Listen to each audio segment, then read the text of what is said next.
লক্ষ্য রাখো, সাবধানে সাবধানে পেছনের দিকে লক্ষ্য রাখো।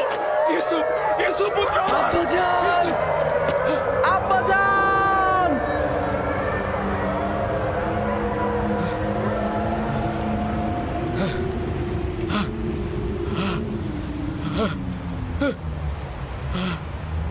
ইউসুফ, ইউসুফ, সতর্ক সতর্ক থাকো।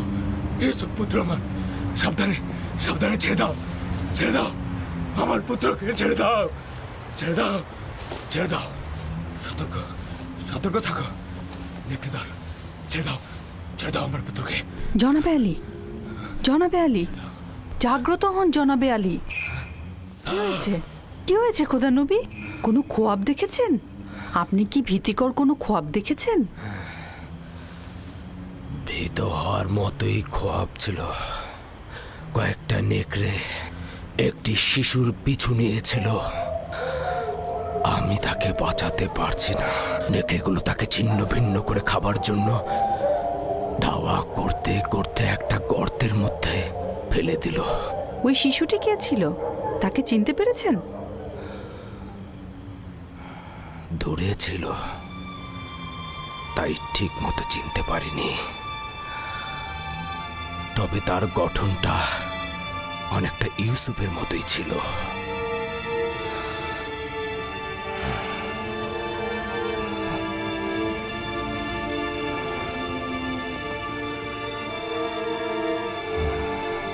খোদার নবী, এই খোয়াবের ব্যাখ্যা আপনি অবশ্যই জানেন, তা না হলে আপনি এত চিন্তিত হতেন না। বালা মুসিবত ইয়াকুবের খানদানে ওত পেতে আছে।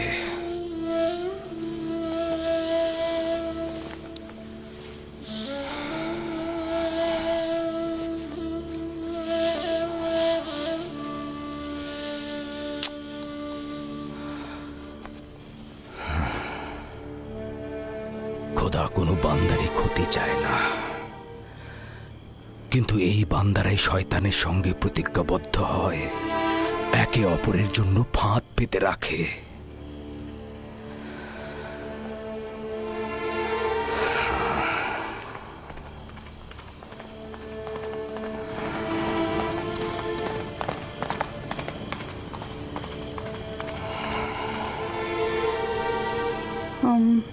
জনাবে আলী, খোয়াব দেখলে আসলে শান্ত থাকতে হয়। আপনি একটু বিশ্রাম নিন।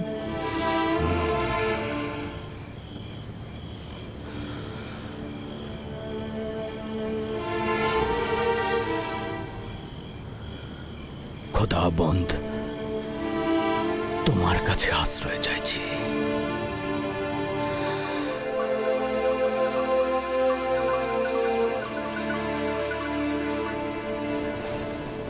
কি আশ্চর্য! যত আশির, তোমরা গত রাতে তোমাদের আব্বাজানের চিৎকার চেঁচামেচি একদম শুনতে পাওনি? না, আমরা তো গত রাতে ঘুমিয়েছি, কিচ্ছু শুনতে পাইনি তো। আমি একবার জেগেছিলাম, কিন্তু কিছু শুনতে পাইনি তো। গতকাল তোমাদের আব্বাজানের চিৎকারে জেগে উঠেছিলাম। তিনি খোয়াব দেখেছেন। আমি গিয়ে তাকে জাগ্রত করতে তিনি আমাকে বললেন 10টি নেকড়ে একটি শিশুকে তাড়া করে গর্তে ফেললো, আর শিশুটি দেখতে একদম ইউসুফের মতো। সেই অর্ধরাতে উঠে ইউসুফকে কি আদর, আবার চুমুও খেয়েছেন। আব্বাজান ওই শিশুটিকে চিনতে পারেনি? বললেন তো চিনতে পারেনি, কিন্তু বোঝাই তো যাচ্ছে সে ইউসুফ ছিল। তাছাড়া অর্ধরাতে উঠে এত আদরের কি ছিল? যদি ওই শিশুটি ইউসুফই হয়, তাহলে নেকড়ে আমার ভাইয়েরাই ছিল। অনেক হাসি পাচ্ছে তাই না, যে তোমাদের পিতা তোমাদেরকে নেকড়ের ন্যায় দেখছে?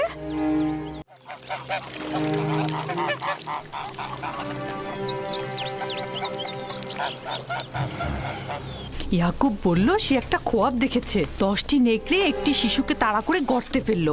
শিশুটি দেখতে একদম ইউসুফের মতো। এটা তো মন্দ খোয়াব না। তোমার কি হলো বেলহে? ইয়াকুব আমাদের সন্তানদের নেকড়ের ন্যায় দেখেছে, এই খোয়াবকে তুমি ভালো বলছো? যেসব নেকড়ে ইউসুফকে ছিন্ন ভিন্ন করেছে সেসব মন্দ নেকড়ে নয়। হতে পারে বাচ্চারাই এ কাজ করবে, বাচ্চারাই করবে।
ব্যাপারটা কি বলুন তো?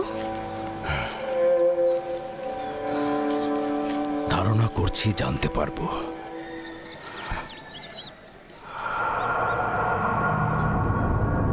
আমাদের আব্বাজান সবসময় ইউসুফকে নিয়েই ভাবেন, এমনকি রাতের বেলা তাকে নিয়ে স্বপ্ন নাকি দেখেন।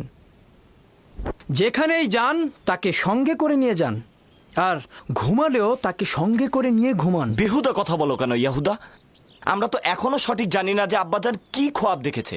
ইউসুফ তো আর আমাদের মতো না, সেই জন্যই আব্বাজান সবসময় তাকে সাথে রাখে।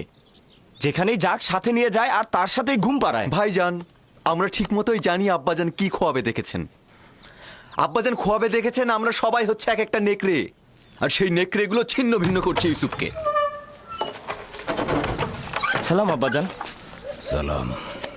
তোমাদের এটা একদম উচিত হবে না যে কোনো কথাকে নিজেদের মতো করে বানিয়ে নেয়া।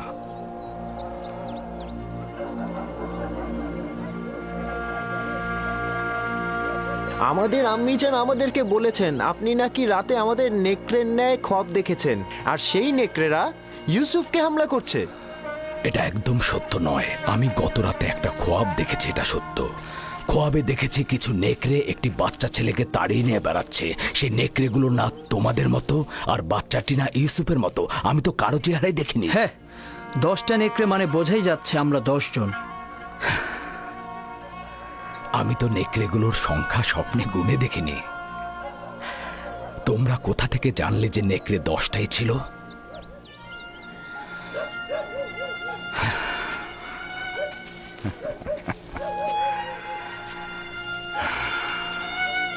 আমি তোমাদের সবাইকেই ভালোবাসি। তোমাদের কঠোর পরিশ্রমের জন্য উপযুক্ত মর্যাদাও দেই, কৃতজ্ঞতাও জ্ঞাপন করি। কিন্তু ইয়াহুদার মতো একজন পরিপক্ক যুবককে পারবো না আমার জানুর উপরে বসাতে, পারবো না একজন বাচ্চা ছেলের মতো করে আদর করতে। তোমরা যখন ছোট ছিলে তখন তোমরাও জানুর উপরে বসেছ। বাচ্চাকালে তো তোমাদেরকেও আমি বাচ্চাদের মতো করে আদর করেছি, জানুর উপরে বসিয়েছি, কোলে করে নিয়ে ঘুম পাড়িয়েছি। তোমরা তো পিতামাতা উভয়ের মহব্বতই পেয়েছ। আর মহব্বতের কথা বলছো? ইউসুফের মাতা রাহেলার মহব্বত তোমরা যতটুকু পেয়েছো, তারা 2 সন্তান তো তার 1 অংশ পায়নি। তোমরা পরিপূর্ণ যুবক, কিন্তু আমি ভাবতেও পারছি না একটা বাচ্চা ছেলের সঙ্গে নিজেদের তুলনা করবে। জদ, আশির, তোমরা তোমার মাতাকে গিয়ে জিজ্ঞেস করো গতকাল রাতে আমি তোমাদের কিভাবে আদর করেছি। হ্যাঁ, গত রাতে আমি জেগেছিলাম, দেখলাম আমার মাথায় হাত বুলিয়ে দিচ্ছেন আর আমার গায়ের কাঁথাটা টেনে দিলেন। পূর্বেও তোমাদেরকে অনেকবার বলেছি, তোমাদের কথা ও চিন্তার মধ্যে আমি পরশ্রী কাতরতা লক্ষ্য করছি। আর যদি সত্যি করে বলি, তবে তোমাদের চিন্তা ভাবনার মধ্যে আমি একজন শয়তানের উপস্থিতি লক্ষ্য করছি। আব্বাজান, আমরা তো ইউসুফের সাথে খেলতে ভালোবাসি, আপনি কেন অনুমতি দেন না? আমি তো কখনোই বাধা দেইনি তোমরা ইউসুফের সাথে খেলবে। ইউসুফ তো তোমাদেরই ভাই, আর তোমরা ইউসুফের সাথে খেললে তো ইউসুফ অনেক খুশি হয়। তাহলে আমরা এখন ইউসুফের সাথে খেলা করতে পারবো? কেন নয়, এখনই যাও।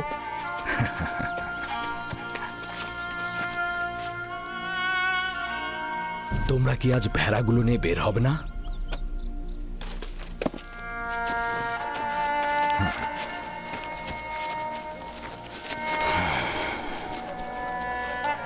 আমাদের ক্ষমা করবেন আব্বাজান।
বাহ বাহ বাহ, খুদা কি মেহেরবান, তোমাদের সাথে দেখা হয়ে গেল। তো কি করছো এখানে শক্তিশালী যুবকেরা? আমাদের দুপুরের খাবারের জন্য দুধ গরম করছি। বাহ বাহ বাহ, খুব ভালো। তো তৃপ্তি সহকারে খাও। এই তুমি কে? আর এখানে কি চাই? আমি প্রতিবেশী গ্রামের অধিবাসী। রাখালি আমার কাজ নয়, তবে ভেড়াগুলোকে মাঝে মাঝে এখানে চড়াতে নিয়ে আসি।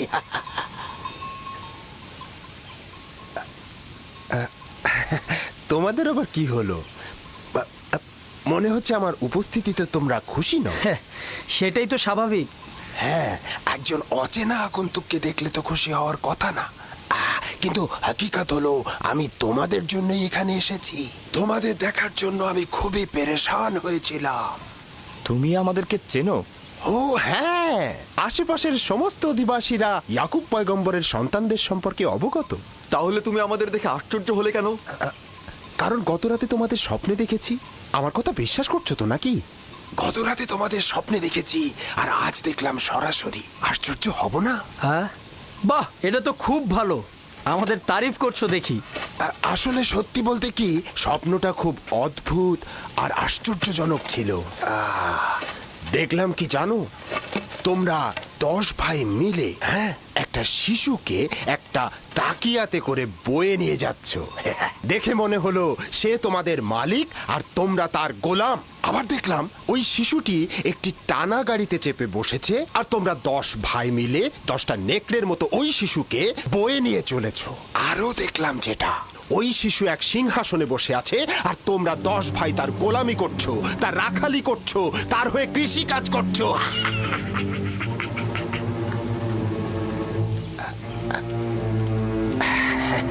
মনে হচ্ছে আমার স্বপ্নের বর্ণনা শুনে তোমরা অসন্তুষ্ট হয়েছো। আরে স্বপ্ন তো স্বপ্নই, ওটাকে ভুলে যাও। হ্যাঁ, আমি আসি। হ্যাঁ, দেখা হবে।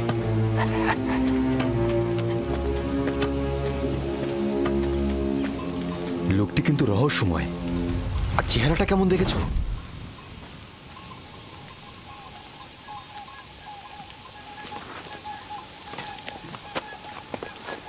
কিন্তু লোকটি কোথায় গেল? এত দ্রুত তো এখান থেকে যাওয়ার কথা না। তার মানে কি গায়েব হয়ে গেল? কি করে বলবো? সম্ভবত মাটির নিচে সুড়ঙ্গ পথে গেছে। জানি না সে কে ছিল, কিন্তু তার স্বপ্ন আমাকে চিন্তিত করে তুলেছে। তার স্বপ্নগুলো একদম ইয়াকুবের স্বপ্নের মতো।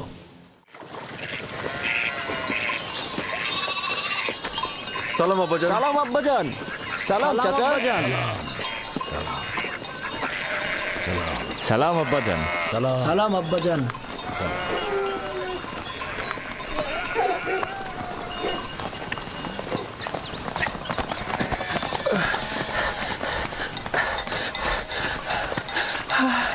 খোদা নবীর উপর দরুদ বর্ষিত হোক। হে সন্তান, তোমার উপরও দরুদ। কি হয়েছে? শুনলাম ঝগড়া করেছ। জি, আপনার সন্তানদের সাথে। কেন? ওনারা আমাদের কৃষি জমি নষ্ট করেছে, ভেড়াগুলোকে ক্ষেতের মধ্যে চালিয়ে দিয়েছে। আমি ওদেরকে নিষেধ করেছিলাম, কিন্তু ওরা আমাকে লাথি মেরেছে।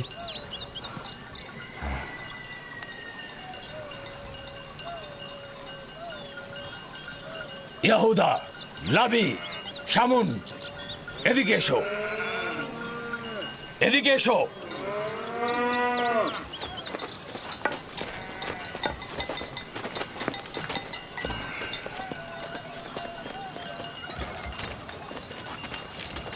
তোমরা কেন এই যুবকের কৃষি জমি নষ্ট করেছো? ভেড়াগুলোকে তো আর বাধা দেওয়া যায় না আব্বাজান। আর এমন কি হয়েছে? তোমরা ওকে লাথি মেরেছো কেন?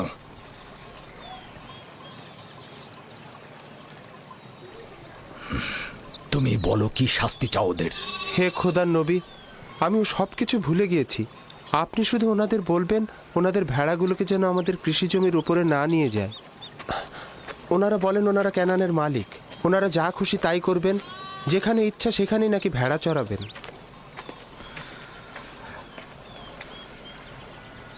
কে তোমাদের হক দিয়েছে যে তোমরা মানুষের কৃষি জমিতে ভেড়া চড়াবে?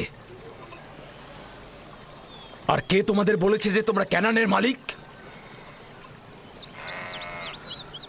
পুত্র, আমি তোমার কাছে ক্ষমা চাইছি, আর আমি তোমাকে কথা দিচ্ছি যে আমাদের ভেড়াগুলো আর তোমাদের কৃষি জমি নষ্ট করবে না।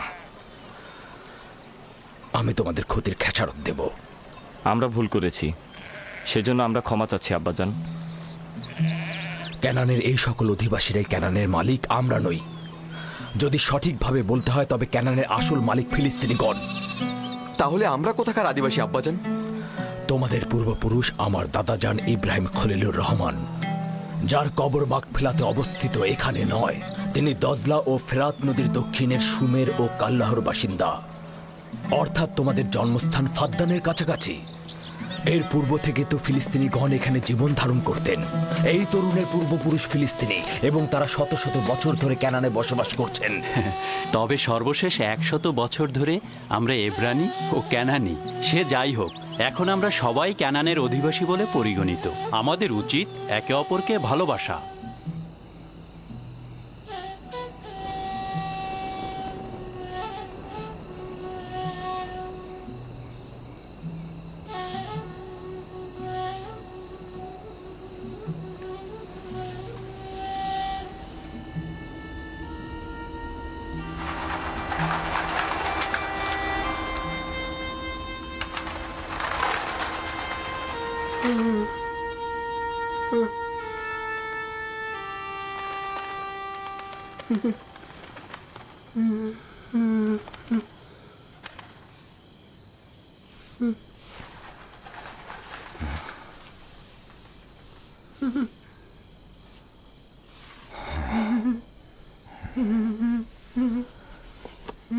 ইউসুফ, ইউসুফ পুত্র আমার, জাগ্রত হও।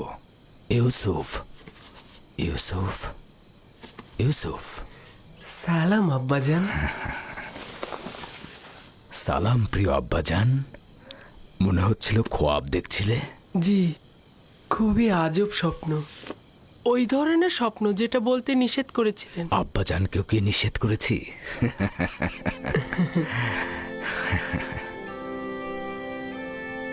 ভেড়াগুলোর পাশে বসেছিলাম।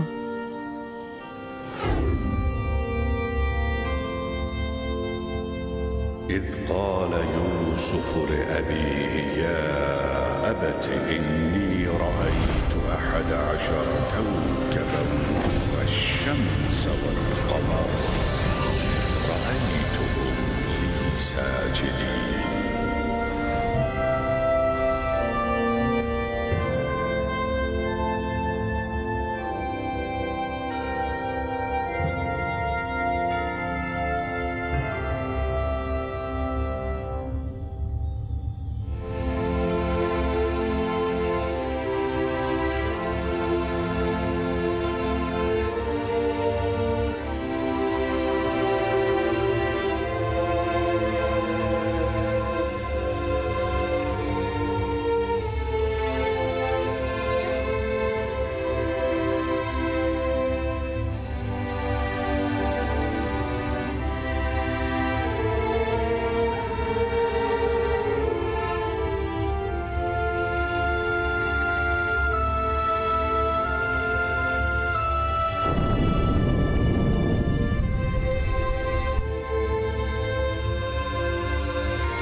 আমি এক মনে চন্দ্র তারা উপভোগ করছিলাম। এমন সময় আপনি ডাক দিলেন।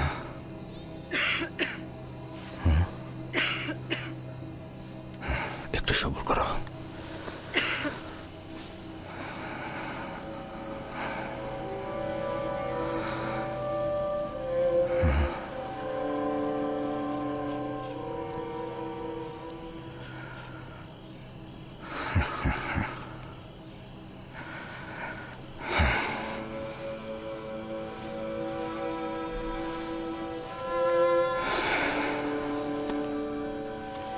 তুমি খুবই নেক খোয়াব দেখেছ পুত্র আমার।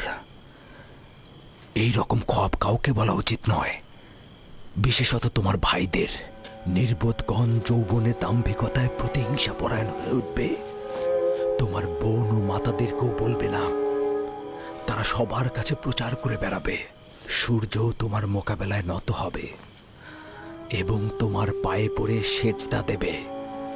চন্দ্র ও 11টি তারকাও তোমাকে সেজদা দেবে। একদা তুমি মহান ব্যক্তি হবে। তুমি যেমন উঁচু পদে অধিষ্ঠিত হবে, তেমনি আধ্যাত্মিকতায় সমুন্নত হবে। ওই দিন পিতা মাতা এবং তোমার সকল ভাই তোমার মোকাবেলায় সেজদায় নত হবে। ওই দিন পর্যন্ত দৃঢ়তার সঙ্গে নিজেকে সামলে রাখবে, বিশেষত তোমার ভাইদের কাছ থেকে, কারণ ওরা তোমাকে হিংসে করে এবং তোমার বিরুদ্ধে ষড়যন্ত্রে লিপ্ত হতে পারে। নিজেকে সবসময় সামলিয়ে রাখবে। সম্ভবত তোমার ভাইরা তোমার বিরুদ্ধে ষড়যন্ত্র করছে, হিংসায় জ্বলছে। ষড়যন্ত্র? তাও আমার ভাইরা করবে? ওরা তো আল্লাহর সন্তান, তাই না? শয়তানের নজর থেকে গাফিল হয়ে না আমার পুত্র। শয়তান ইনসানদের জন্য দুশ্মন, প্রকাশ্যে ধোঁকা দেয়। এমনকি আম্বিয়া একরামগণের সন্তানেরাও তাদের বদ নজর থেকে রেহাই পায় না। খোদাবন তোমাকে মহৎ কিছুর জন্য নির্বাচন করেছেন, আর খোদাই তোমাকে খোয়াব ব্যাখ্যা করার এলেম প্রদান করবেন। তার নিয়ামত তোমার ও ইয়াকুবের খানদানের উপর প্রদান করবে, যেমন ভাবে আমার পিতা ইসহাক ও দাদাজান ইব্রাহিমের উপর নিয়ামত প্রদান করেছিলেন এবং একই সাথে তাদেরকে ইমামত ও বেলায়েত প্রদান করেছিলেন।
খোদাবন তোমার আত্মাকে শান্তিতে রাখুক। তোমার 2 সন্তানকে নিয়ে এলাম, দেখলে তো তারা 2জনই সুস্থ রয়েছে। আম্মাজান, ফুপুমাও আমাদের ত্যাগ করেছেন। ওই দিন থেকে তোমার বিচ্ছেদ আরো বেশি অনুভব করছি। বেনিয়ামিন ও ইউসুফের কাছে তোমার শূন্যতা কেউ পূরণ করতে পারবে না। তবে আমিও লিয়ার চেষ্টা করছি এই 2 সন্তানকে জননীহীন ব্যথা একটু কম অনুভব করাতে। আব্বাজান, আমার খোয়াবের কথা আম্মাজানকে বলবেন? তোমার জন্য একটা সওগাত আছে রাহেল। আমাদের সন্তান ভবিষ্যতে নবুয়াতের মাকামে পৌঁছাবে। এটা সে গত রাতে খোয়াবে দেখেছে। আম্মা জান, লিয়া খালামণি আর আব্বাজান আমাদের অনেক ভালোবাসেন। তুমি আমাদের নিয়ে চিন্তা করো না। শান্তিতে ঘুমাও রাহেল, শান্তিতে ঘুমাও।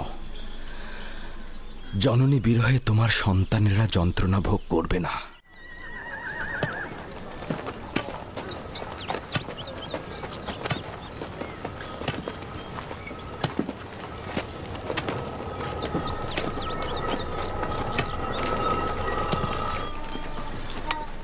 সালাম আব্বাজান। সালাম আমার প্রিয় কন্যা।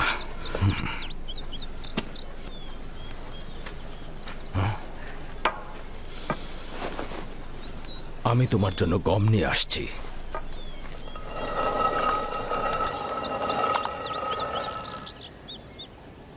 আব্বাজান তোমাদের কোথায় নিয়ে গিয়েছিল?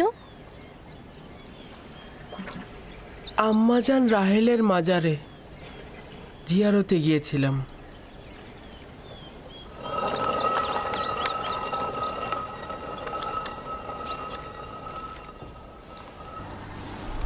আমার সাথে কি কাজ বলো তো?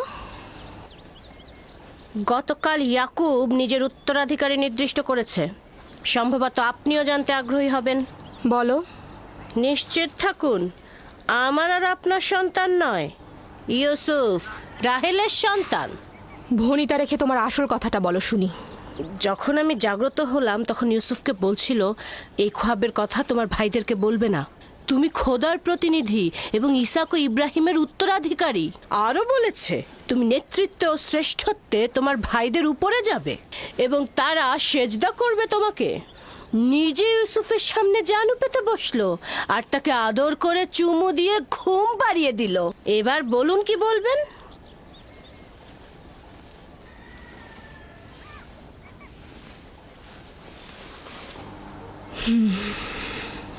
ইয়াকুবের উত্তরাধিকারী আমার সন্তান হলে আমি খুশি হতাম, কিন্তু খোদার নবী যদি অন্য কাউকে চায় তাহলে আমি তাকেই সমর্থন করব। কি বলছো তুমি? তুমি পারবে ইউসুফের নেতৃত্ব তোমার সন্তানদের উপর সহ্য করতে? উপায় নেই। যদি ইয়াকুবের সিদ্ধান্ত এমনটাই হয় তবে অবশ্যই আমি তা মেনে নেব। কিন্তু আমি এটা কখনো সহ্য করতে পারবো না। ও ঠিকই বলেছে, ঠিকই বলেছে লিয়া। আমাদের খোদার নবীর কথাই মানা উচিত। আমরা অবশ্যই রাসূলে খোদার ফরমান মেনে চলব। আশা করছি ইউসুফের অন্যান্য ভাইয়েরাও এটা মেনে নেবে।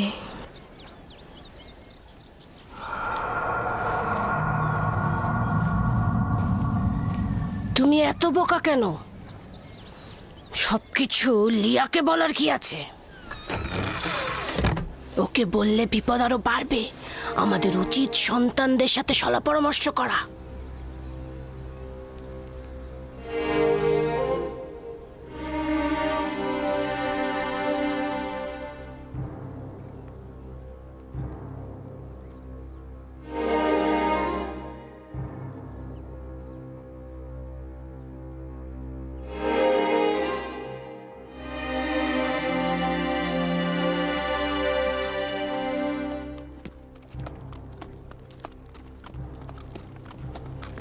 ওই শিশু এক সিংহাসনে বসে আছে আর তোমরা 10 ভাই তার গোলামি করছো। আমাদের আব্বাজান সবসময় ইউসুফকে তার হয়ে নিয়েই ভাবে। কৃষি কাজ করছো।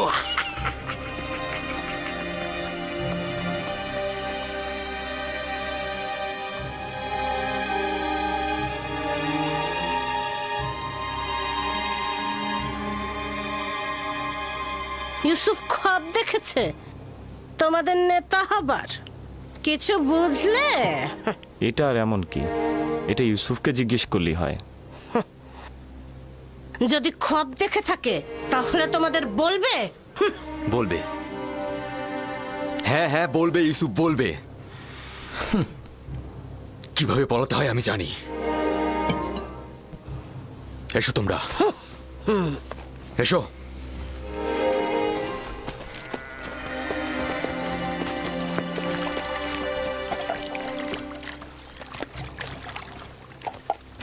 ইয়াহুদা, সবুর করো।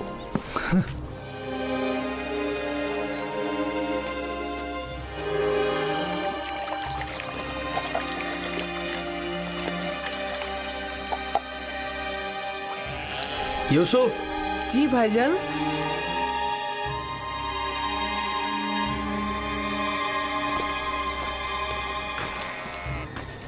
ইউসুফ আমার ভাই, তুমি কি জানো আমরা সবাই তোমাকে কত ভালোবাসি? আমিও আপনাদের অনেক ভালোবাসি। আচ্ছা ভাইজান, আমি আপনাদের মতো কবে বড় হব? তুমি তো বড় হয়েছই। তুমি তো পরওয়ারদিগারের কাছ থেকে উঁচু মাকাম ও শ্রেষ্ঠত্বের খবর পেয়েছো। কোন মাকামের কথা বলছেন আপনারা? ওই যে ওইটা, যেটা কালকে রাতে তুমি খব দেখেছো। খবটা কি মনে আছে? ওইটা যেটা দেখেছো।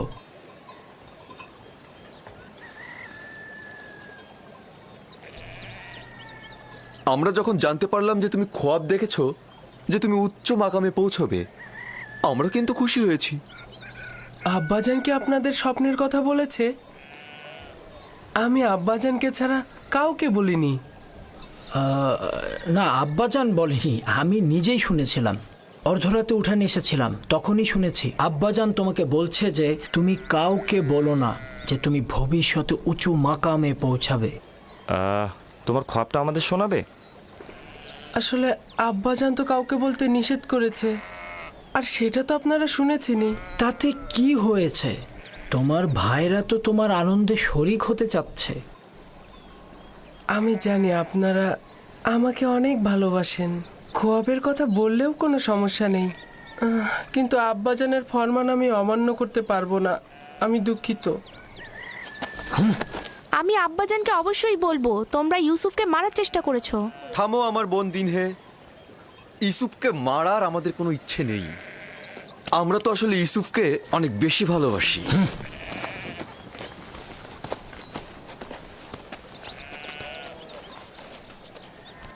ইয়াহুদা তোমার উপর কেন রাগ করলো? তুমি কি বলেছো তাকে? সে যা জানতে চেয়েছিল আমি তা বলিনি, কিন্তু খোয়াবের কথা তো আমি আব্বাজানকে ছাড়া আর কাউকে বলিনি। তাহলে ওরা জানলো কি করে? ইয়াহুদার এই ঘটনা আমি আব্বাজান এলেই বলে দেব। না, বলো না। আমি আব্বাজানকে ভালোবাসি, সে কারণে আমি চাই না যে আব্বাজান ভাইজানদের কাছে গিয়ে ব্যথিত হয়ে ফিরে আসুক। দিনে ভাইজানরা কেন আমাকে ভালোবাসে না, যেখানে আব্বাজান স্বয়ং বলেছেন একে অন্যকে ভালোবাসা দিতে?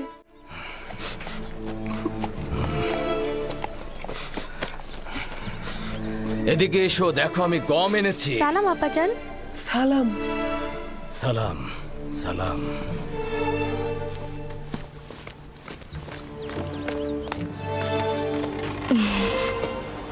আপনি তো দেখছি অনেক ক্লান্ত হয়ে পড়েছেন। বেলহে জাতাকল প্রস্তুত করো, গম ভাঙাতে হবে, রুটি তৈরি করতে হবে। তো এই বছরের প্রথম ধাপের গম খড় ও দানা কষ্ট করে আলাদা করা হয়েছে। এসো পুত্র আমার।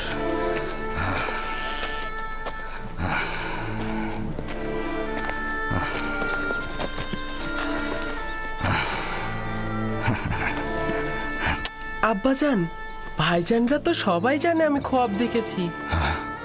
কোথা থেকে জানলো? জানি না তো, তারা আমার কাছে খোয়াব সম্পর্কে জানতে চাইলো। আমি যখন বলিনি, তারা আমার উপর চড়াও হয়েছে। বেলহে,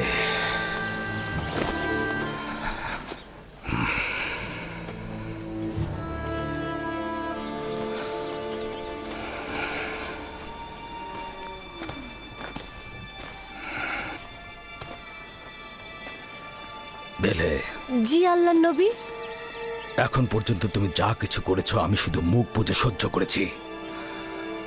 আমি নীরবে থেকেছি যাতে তুমি নিজেকে গুটিয়ে নাও, কিন্তু তুমি পণ করেছো যে ভাই ভাইয়ের মধ্যে অশান্তি সৃষ্টি না করে তুমি শান্ত হবে না। দেখুন খোদার নবী, আমি এগুলোর কিছুই জানি না। আমি মিথ্যে বলছি না। আমি গত রাতে তোমার ঘরের পাশে অবস্থান করছিলাম, যেখানে ইউসুফ ঘুমিয়েছিল। স্বপ্নের ব্যাখ্যা নিয়ে সেখানে কথা হয়েছিল। এটা আমি ও ইউসুফ ছাড়া তো অন্য কারো একেবারে জানার কথা নয়। এবার তুমি আমাকে বলো, তুমি ছাড়া তো এই খোয়াবের ব্যাখ্যা আর কারো শোনার কথা নয়। আমি কসম খাচ্ছি, আমি আসলে মিথ্যে বলছো তুমি, মিথ্যে বলছো। গত রাতে যখন তোমার ঘরে শব্দ হয়েছিল তখন আমি তোমার ঘরে প্রবেশ করেছিলাম। তোমার সন্তানেরা ঘুমিয়েছিল কিন্তু তুমি জেগেছিলে।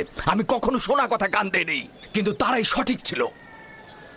তুমি জুলফাকে সবসময় কূটবুদ্ধি দিয়ে প্ররোচিত করো। তুমি ইয়াহুদা আর তার ভাইদের ইউসুফের বিরুদ্ধে লেলিয়ে দিয়েছো। তুমি তোমার নিজের ছেলেকেও ইউসুফ বিদ্বেষী করে গড়ে তুলেছো, কিন্তু আমি তাতেও চুপ থেকেছি। যদি একবার এই ভুলের পুনরাবৃত্তি করো, তাহলে আমি আমার নিজের ছেলেদের রেখে তোমাকে তোমার নিজ এলাকা ফাঁদদানে ফেরত পাঠিয়ে দেব। বুঝতে পেরেছো? না না না না, খোদার নবীর কাছে আমি অঙ্গীকার করছি এই ভুল আমি দ্বিতীয়বার আর করব না। আপনার কাছে আমি ক্ষমা চাচ্ছি। আমি আপনার কানিজ, আপনি ছাড়া দুনিয়ায় আমার কেউ নেই। আমাকে ক্ষমা করে দিন। এমন ভুল আমি আর কখনোই করব না। আমাকে ফাদ্দানে পাঠাবেন না, আমাকে এখানেই দাফন করবেন।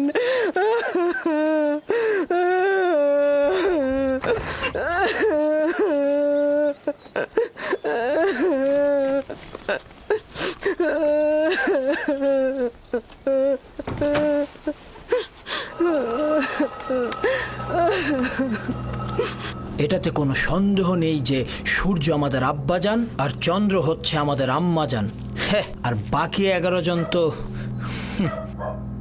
এই নগণ্য মাতাহীন শিশুটিকে এতটা ঊর্ধ্বে দিয়েছে যে এই স্বপ্নদ্রষ্টা নিজেকে মাবুদ আর আমাদের সেজদাকারী মনে করছে। শুধু আমরা নয়, আব্বাজান আম্মাজানকেও সেই সেজদাকারীর অবস্থায় রেখেছে। আজ এখান থেকে কেউ বের হবে না যতক্ষণ না পর্যন্ত ইউসুফ এবং আমাদের ভাগ্য নির্ধারণ হচ্ছে।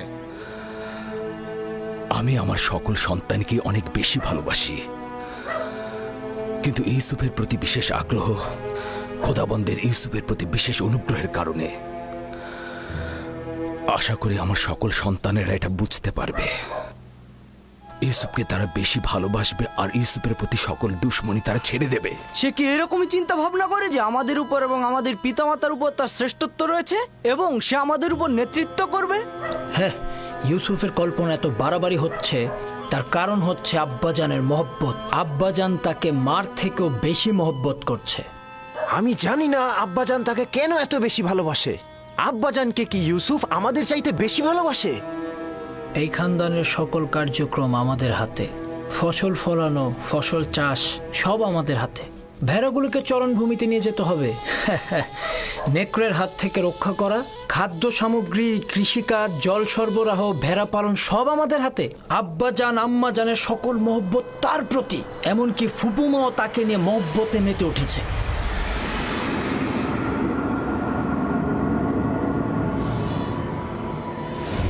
এই দুর্বল আর মূল্যহীন শিশুটির জন্য নিজেদের চোখের জল পরিষ্কার করাও দুর্বলতার লক্ষণ। সে নিজের শ্রেষ্ঠত্ব আর নেতৃত্বের মোহে আমাদেরকে তার স্বপ্নের মধ্যে সযত্নে লালন করছে। আমি আব্বাজানকে পরিষ্কারভাবে গোমরাইত দেখতে পাচ্ছি। সকল ভুলগুলো তার এলাকার, কিন্তু আমি নীরব থাকবো না। রাহেলের সন্তানের নেতৃত্ব আমি মানব না। আমরাও মানব না, কিন্তু তুমি কি করতে চাচ্ছ এখন? হ্যাঁ, সম্ভবত তুমি বলবে ধৃষ্টতা, কিন্তু আমি বলবো যে ইউসুফকে হত্যা করা হোক।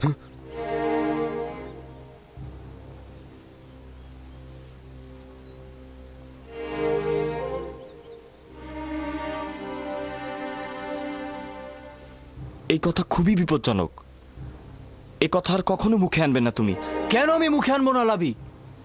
এরকম বৈষম্যমূলক আচরণের জন্য আমাদের আব্বাজানকে শাস্তি দেওয়া হবে, আর রাহেলের সন্তানের নেতৃত্বের আকাঙ্ক্ষাকে কবর দিয়ে দেব। যদিও আমি তোমার মতো এতটা দৃষ্ট নই, কিন্তু আমি তোমার এই সিদ্ধান্তের সাথে একমত। হ্যাঁ ঠিক, আমিও তোমাদের সাথে একমত। যখন ইউসুফ জন্মগ্রহণ করলো তখন সকলের দৃষ্টি তার দিকে চলে গেল, আর এখন সব মহব্বত তার দিকে। আমার ধৈর্য শেষ। আমি আর কতক্ষণ ধৈর্য ধরবো? আব্বা আম্মার সামনে তো তাকে কিছু বলাই যায় না। এসব কি বলছো তোমরা? ভাইকে হত্যা ও আব্বাজানের ওপর নফরমানি এটা বড় ধরনের গুনাহ। নির্ঘাত জাহান্নামের শাস্তি পাবে তোমরা। উফ, ওইটার কথা আমি ভেবে রেখেছি। হত্যার পরে ভালো করে তওবা করে নেব, আর বেশি বেশি করে খোদাবান্দাকে স্মরণ করব, তার কাছে ক্ষমা চাইবো। তিনি ক্ষমার প্রতীক, আর তিনি ক্ষমাও করবেন। যেমন করে সকল গুনাহগারী চিন্তা করে গুনায় লিপ্ত হব, গুনাহ করব, আর তওবা করলে গুনাহ ক্ষমা হয়ে যাবে। এটা ছাড়া আমাদের আর কোনো পথ নেই। ইউসুফের মৃত্যুর পর আমরা আব্বাজানের কাছে কান্নাকাটি করে ক্ষমা চাইবো, তিনি আমাদের ক্ষমা করে দিবেন। যদি খোদাবান তওবা করার পথটি কঠিন করে দেয়, তবে গুনাহগারের জন্য তওবা করাটা সহজ নয়। আর যদি তওবার তৌফিক না পাই তবে কিয়ামত পর্যন্ত আমরা সবাই গুনাহগারই থাকব। আর এটা ভবিষ্যৎ প্রজন্মের জন্য লজ্জাজনক হবে যে আমরা পয়গম্বরের সন্তান হয়ে ভাইয়ের রক্তে সিক্ত হয়েছি। আমিও লাবির কথাই একমত পোষণ করছি, কিন্তু আমার কথা হচ্ছে লাবি কি ইয়াহুদার চেয়েও ভালো পথ বের করতে পারবে যাতে হত্যার প্রয়োজন হবে না? সব সময় নিজেকে দূরে রেখে বিরত থাকার খেলাটা না খেলে যদি পারো সমাধানের পথ বের করো। আমাদের আসল সমস্যা তো ইউসুফের প্রতি আব্বাজানের অতিরিক্ত মহব্বত, তাই না? হ্যাঁ ঠিক তাই। এখন বলো তাহলে কি করলে সমাধান মিলবে, বলো। যদি তাই হয় তবে এমন কাজ করো যেন ইউসুফের প্রতি আব্বাজানের মনোযোগটা একদমই কমে যায়। আর এইভাবে কিছুদিন চলতে থাকলে ইউসুফকে আব্বাজান এমনিতেই ভুলে যাবে আর তার দৃষ্টি এসে পড়বে আমাদের ওপর। এটা সম্ভব নাকি? আব্বাজান তো সবসময় তাকে চোখে চোখে রাখে। তো ঠিক আছে, আমরা অন্য কোনো উপায় বের করি, কিন্তু এটা মেনে নিতে হবে যে ইউসুফকে হত্যা করাটা সমাধান নয়। অতএব ইউসুফকে আব্বাজানের কাছ থেকে দূরে সরানোর পথ বের করতে হবে।